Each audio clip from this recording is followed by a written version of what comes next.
धुळे शहरातील एकमेव ठिकाण म्हणजे गंगा टाइल्स सप्लायर शॉप। आमच्याकडे सर्व प्रकारच्या टाइल्स उपलब्ध आहेत। यामध्ये ceramics oil tiles, floor tiles, vitrified tiles, steps and riser tiles, parking tiles, kitchen sink, sanitary ware इत्यादी। आपल्याला परवडणार अशा दरात आमच्याकडे टाइल्स उपलब्ध आहेत। यासाठी एकदा अवश्य भेट द्या। पत्ता Ganga tiles supplier shop, 405 micro tower, Wadjai road, Dhule. Mobile number 70 574 83 849। आपण बघत आहात डिजिटल इंडियाचे डिजिटल न्यूज। ठाम मत मराठी न्यूज। नमस्कार। आजच्या ठळक बातम्या।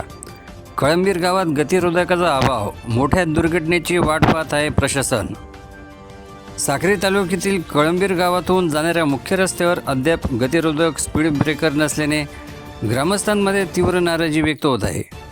हा रस्ता साक्री, नाशिक, निजामपूर आणि नंदुरबारकडे जाण्यासाठी महत्त्वाचा मार्ग असल्याने दिवसभर बस, ट्रक, चारचाकी आणि दुचाकी वाहनाची मोठी वर्दळ असते।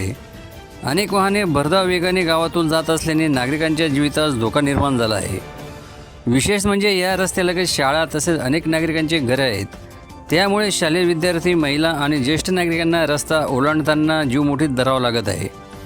अनेक वेळा अपघाताच्या घटना थोडक्यात टळल्या असून ग्रामस्थांमध्ये भीतीचे वातावरण आहे। ग्रामस्थांनी संबंधित विभागाकडे गतिरोधक बसवण्यासाठी मागणी करत लेखी अर्ज सादर केला आहे। मात्र अर्ज देऊन 1 ते 2 महिने उलटूनही प्रशासनाकडून कोणतीही कार्यवाही किंवा अधिकृत प्रतिसाद मिळाला नाही। ग्रामस्थांचा सवाल आहे, उद्या एखादी मोठी दुर्घटना घडून निरपराध व्यक्तीचा जीव गेला तर त्याची जबाबदारी कोण घेणार? मोठी दुर्घटना घडण्यापूर्वीच प्रशासनाने दखल घेऊन कळंबीर गावात तातडीने गतिरोधक उभारावा अशी जोरदार मागणी ग्रामस्थांकडून करण्यात येत आहे। ठाम मत मराठी न्यूजसाठी आकिब सय्यद, साक्री। मुलांची संख्या तर आहे, 300 ते 400 मुलं येतात दररोज।